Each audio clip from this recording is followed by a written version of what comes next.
아주 작은 세계, 그러니까 원자나 전자 수준에서 벌어지는 기묘한 규칙들, 이걸 이용해서 세상을 바꿀 기술이 있다면 어떨까요?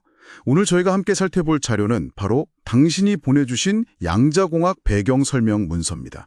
네, 이 문서 속에서 양자공학이 대체 뭔지, 또 어떤 놀라운 원리들을 쓰는지, 그리고 이게 앞으로 당신의 삶과 세상에 어떤 의미가 있을지 그 핵심만 쏙쏙 뽑아서 한번 깊이 파헤쳐 보겠습니다.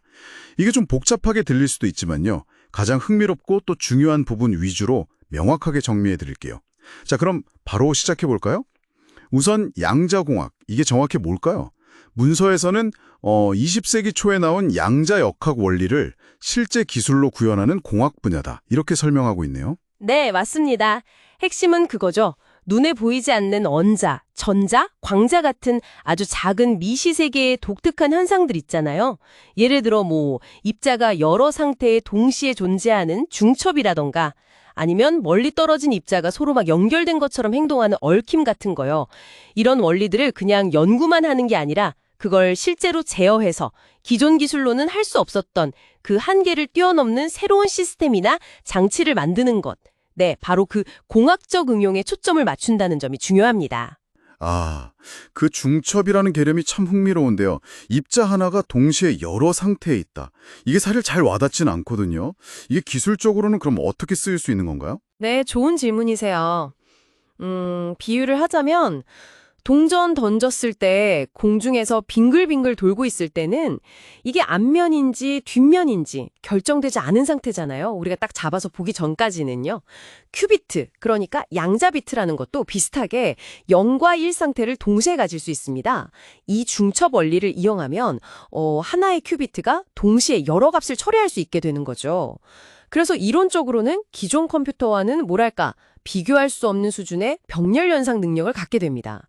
문서에서도 언급된 것처럼 한 번에 수많은 가능성을 막 탐색해야 하는 신약 개발이라든지 복잡한 시스템 최적화 같은 분야에서 정말 큰 혁신을 가져올 수 있는 거죠. 와우. 그럼 얽힘은 더 신기한데요? 멀리 떨어진 입자가 즉각적으로 서로 영향을 준다니. 이거 거의 공상과학 영화에 나오는 이야기 같아요. 이걸로는 뭘 할 수 있는 거죠? 아, 정말 그렇죠. 저도 처음엔 그랬습니다. 이 얽힘 현상은 양자통신 그리고 양자암호의 핵심 기술입니다. 특히 그 양자키 분배, 영어로는 QKD라고 하는 기술이 대표적인데요. 얽혀있는 광자쌍을 이용해서 비밀키를 서로 나누어 갖는 방식이에요. 근데 만약에 누군가 중간에서 이 광자를 몰래 측정하려고 하면, 그러니까 도청하려고 하면요. 그 즉시 양자 상태가 변해버립니다. 마치 누가 엿보면 바로 티가 나는 것처럼요. 아, 상태가 변해버리는군요. 네. 그래서 송신자랑 수신자는 도청 시도를 즉각 알아챌 수 있고, 그래서 안전하게 통신할 수 있게 되는 겁니다. 자료에서도 금융이나 국방처럼 극도의 보안이 필요한 분야에서 활용될 수 있다고 강조하고 있죠. 와, 도청 시도 자체가 감지된다니. 이건 정말 놀랍네요. 그럼 이런 원리들을 활용한 다른 응용 분야는 또 어떤 게 있을까요? 자료에 보니까 양자 센싱이라는 것도 있던데요. 네, 양자 센싱. 이것도 아주 중요합니다. 양자 현상의 그 극도로 민감한 특성을 이용하는 건데요. 기존 센서의 정밀도를 훨씬 뛰어넘는 기술이라고 보시면 됩니다. 예를 들면 자기장의 아주 미세한 변화를 감지해서 더 선명한 MRI 이미지를 얻는다거나, 혹은 중력 변화를 아주 정밀하게 측정해서 지하 자원을 탐사한다거나 하는 식이죠. 아하. 문서에서도 차세대 GPS나 나노스케일 이미징처럼 아주 작은 것을 보거나 측정하는 분야에서의 잠재력을 보여주고 있습니다. 이게 다 개별 원자 수준의 제어가 가능해지면서 펼쳐지는 일들이에요.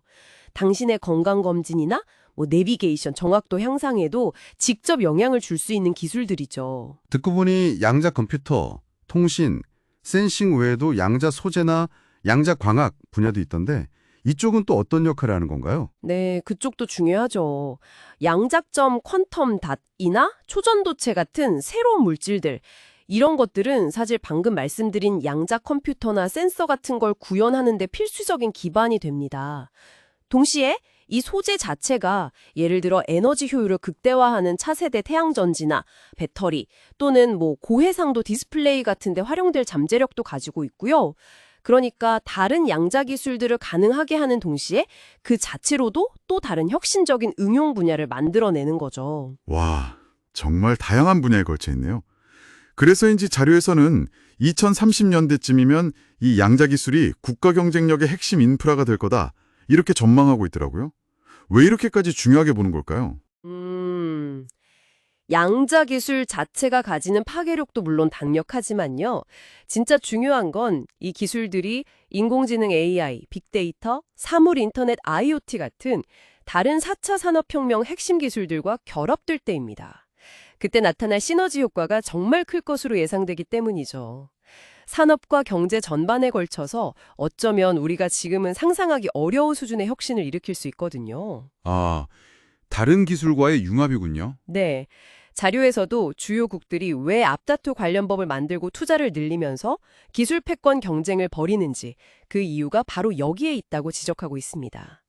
이게 단순히 먼 미래의 이야기가 아니라 앞으로 당신의 삶과 사회 구조 전반에 직접적인 영향을 미치게 될 그런 변화의 시작이라고 봐야 합니다. 그렇군요. 자, 그럼 정리를 한번 해보면요. 양자공학이라는 것은 원자나 전자 같은 아주 작은 세계의 독특한 규칙을 활용해서 컴퓨팅, 통신, 센싱, 소재 등등 정말 다방면에 걸쳐서 혁신을 이끌 잠재력을 가진 그야말로 최첨단 공학 분야다, 이렇게 말할 수 있겠네요. 네, 정확합니다. 자, 그럼 여기서 마지막으로 한 가지 생각해 볼 질문을 던져볼까 합니다. 이 강력한 양자 기술이 AI처럼 이미 우리 삶에 깊숙이 들어오기 시작한 다른 혁신 기술들과 이제 본격적으로 융합된다면 과연 우리 사회는 어떤 예측 불가능한 변화들을 맞이하게 될까요? 이 질문을 한번 곱씹어 보시면 앞으로 펼쳐질 이 기술의 미래를 좀 더 흥미롭게 지켜보실 수 있을 겁니다.